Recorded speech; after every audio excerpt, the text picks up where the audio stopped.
as much as I do love working at coffee shops and places like that, I do wish there was some more co-working spaces in the in my area, which is like the outer boroughs of London. Because right now we've got WeWork and Hubble, and they're all in central London, so I need to get like a half an hour train just to get to those, which is essentially like a commute to an office job, which pretty much defeats the object of what I'm trying to do here. But I wish there was something closer. It's an idea for somebody. If you've got some capital, open some co-working spaces in the outer boroughs of London, I'll be your first customer.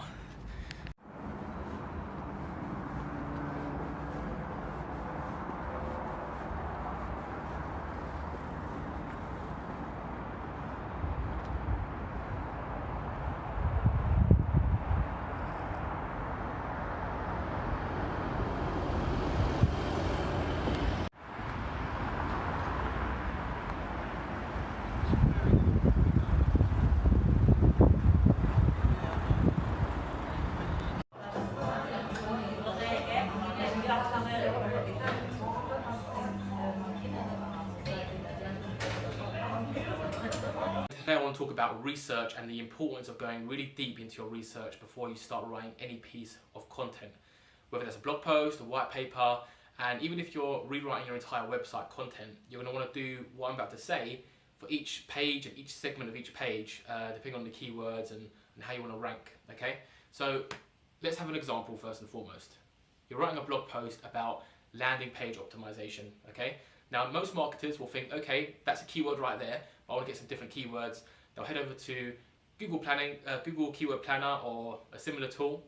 They'll type in landing page optimization, and they'll get that keyword. They'll get the search, the monthly searches for that keyword, maybe 30,000 a month or something like that, and they'll get 5 or 6 other similar keywords that equally have a lot of monthly searches, and the competition is like medium or low.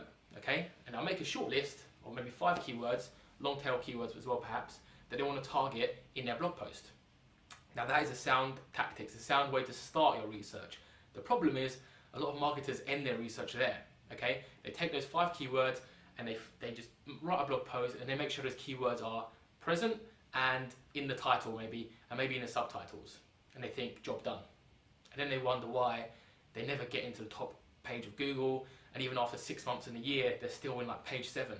Okay, the problem is you haven't actually gone and researched how your competitors are using those keywords. Okay, so what you should do when you do that keyword research and you've got those 5 key terms, open a incognito tab or clear your cache, open some tabs for Google, and do a Google search, a simple Google search for all of those keywords, all those key phrases and long-term keywords. Disregard the ads, and the top 1, 2, and 3, and 5 if you want to go really deep. Those top 5 blog posts or articles, whatever they may be, those are your competitors, okay?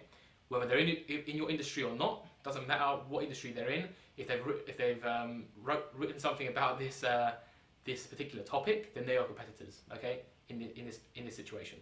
So for each phrase, open up the top 3, minimum top 3, I'd say, and check out how have they actually ranked. Why does Google like this article in particular to put it first or second or third for this keyword?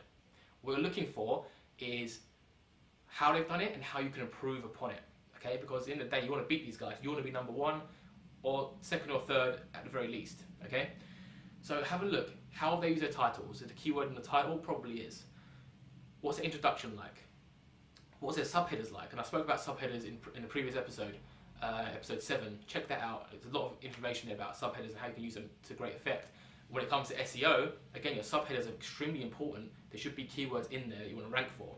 So check, these guys done that? What other subheaders have they used that you didn't think about, that perhaps you can go even deeper on?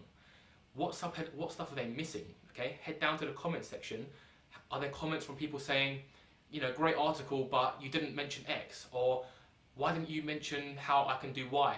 Or, you know, you didn't actually specify which product was here or there. You know, there's usually some comments there with some disgruntled people who wanted a bit more from the article.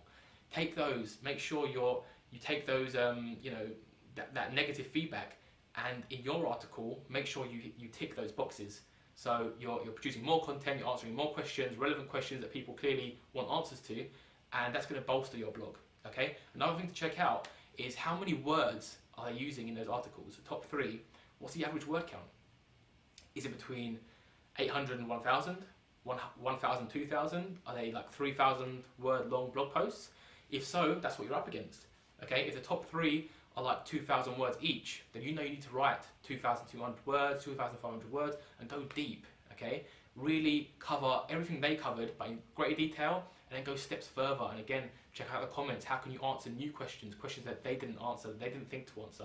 Now is your chance and opportunity to put out something that's even better than whatever number 1 is on Google.